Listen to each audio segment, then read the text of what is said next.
परीक्षा में पूछे गए महत्वपूर्ण प्रश्नों का अध्ययन करेंगे।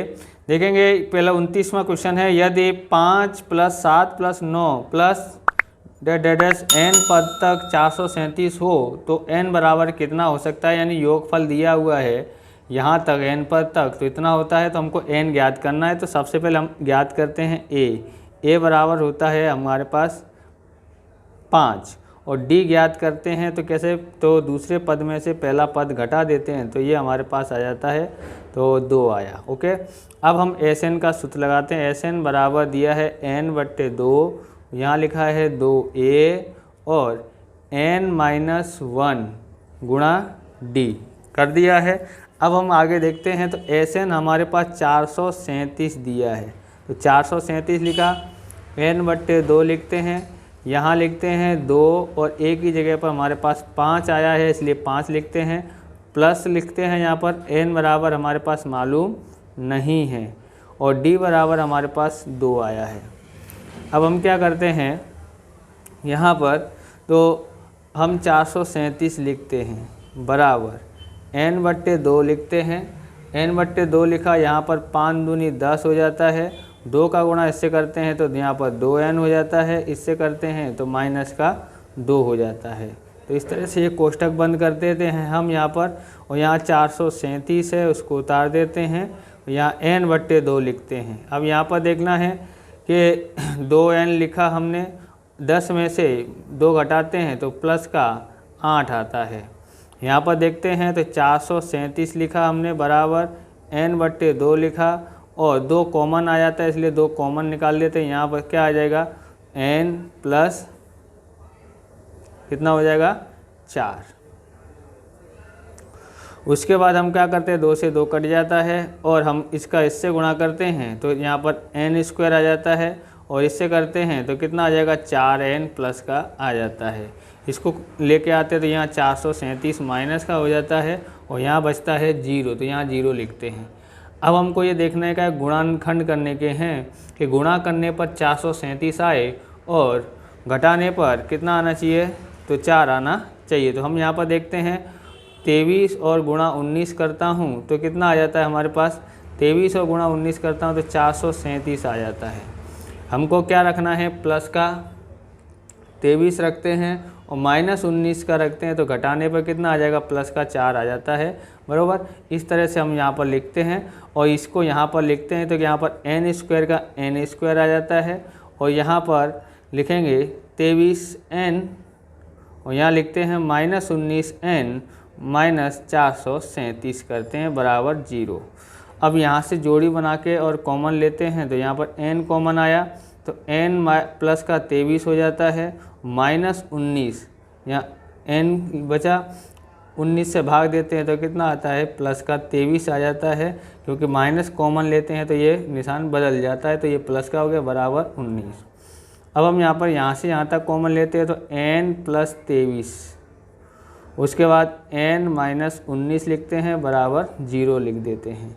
अब n प्लस 23 बराबर 0 और n माइनस 19 बराबर 0। इस तरह से n ये उधर जाता है तो माइनस n बराबर -23 हो जाता है, n बराबर -23 और n बराबर ये माइनस है उधर जाता है तो प्लस हो जाता है, बराबर। ये 2 आंसर आते हैं, लेकिन हम यहाँ लिखते हैं लेकिन n बराबर माइनस हो नहीं सकता है, इसलिए -23 संभव नहीं है,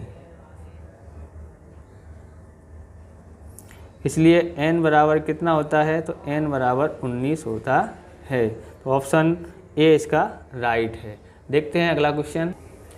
इस तरह का वीडियो देखना चाहते हैं तो आई कार्ड में लिंक दिया है और डिस्क्रिप्शन में पूरी प्ले लिस्ट दी है, वहाँ से आप देख सकते हैं। चलो 30वां क्वेश्चन चालू करते हैं। यदि किसी समांतर श्रेणी के लिए A2 बराबर 18 और A6 बराबर 38 हो तो A12 ज्ञात कीजिए। तो A12 ज्ञात करते हैं हम यहाँ पर।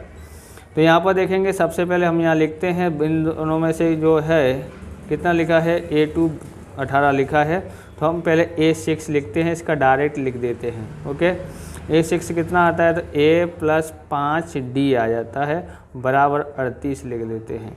अब A2 का लिखते हैं तो A2 बराबर कितना होता है, क्योंकि हमने यहाँ पर 5 6 था तो इसलिए 1 घटा के डी लिख दो। तो इसमें से 2 है तो 1 घटा 2 में से 1 गया तो 1 बचा तो 1 डी लिख देते हैं। इसका कितना दिया है 18, तो यहाँ 18 लिख देते हैं। अब यहाँ पर ज्ञात करते हैं, यहाँ पर तो यहाँ पर घटा देते हैं, घटाते हैं तो यहाँ पर निशान बदल जाते हैं। तो इसमें से ये गया 0, 3 में से 1 गया तो 2, यहाँ 5 डी में से 1 डी गई तो 4 डी आया। अब हमको यहाँ पर लिखते हैं डी बराबर 20/4, तो इसलिए डी बराबर कितना हो जाता है हमारे पास 5 चौक 20, यानी 4 पंजे 20 आ जाता है। डी बराबर हमारे पास इतना आया। अब यहाँ लिखते हैं समीकरण, इसको 1 मानो और इसको 2 मानते हैं। मैं 1 में डी बराबर 5 रखने पर तो ये हमारे पास है ए, फिर यहाँ लिखा है 5 और फिर वहाँ पर लिखा है डी, तो डी की जगह पर हम कितना लिख देते हैं 5 लिख देते हैं, बराबर 38 लिख देते हैं। अब ध्यान से देखना है, ए बराबर कितना है 38, ये इसका गुणा करते हैं 5 25 हो जाता है, जिसको उधर ले जाते हैं तो ये माइनस का हो जाता है, माइनस का हो जाता है। तो हम क्या करते हैं, अब ए में से 38 में ए बराबर 38 में से 25 घटाते तो 8 में से 5 गया तो 8 में से 5 गया तो हमारे पास कितना बचेगा 3, और 3 में से 2 गया तो 1, ए बराबर हमारे पास 13 आया। अब हमको ज्ञात क्या करना है A12, तो ए इसका सूत्र क्या आता है, तो ए प्लस कितना डी, 1 घटा दो तो 11 डी आ जाता है। ए बराबर हमारे पास 13 आया और 11 की जगह पे 11 और डी बराबर हमारे पास कितना आया था 5। यहाँ लिखते हैं 13, 11 पंजे 55 कर देते हैं, और ये 5 और 3 8 हो जाता है, और 5 और 1 6 हो जाता है, यानी A12 हमारे पास 68 आ जाता है। अगला क्वेश्चन देखते हैं। यदि किसी समांतर श्रेणी में 31वां प्रश्न है, यदि किसी समांतर श्रेणी के लिए a बराबर 32 और d बराबर -5 हो तो A20 ज्ञात कीजिए। तो हम लोग यहाँ पर ज्ञात करते हैं। सबसे पहले देखते हैं A20, इसका डायरेक्ट सूत्र लिखना है क्योंकि ये 1 नंबर का, इसलिए मैं डायरेक्ट बता रहा हूँ। तो a प्लस कितना d हो जाता है, तो a प्लस कितना d हो जाएगा, तो 19d हो जाता है। तो यहाँ लिखते हैं a बराबर हमारे पास 32 है और 19 की जगह पर 19 लिख देते हैं, और d बराबर -5 है।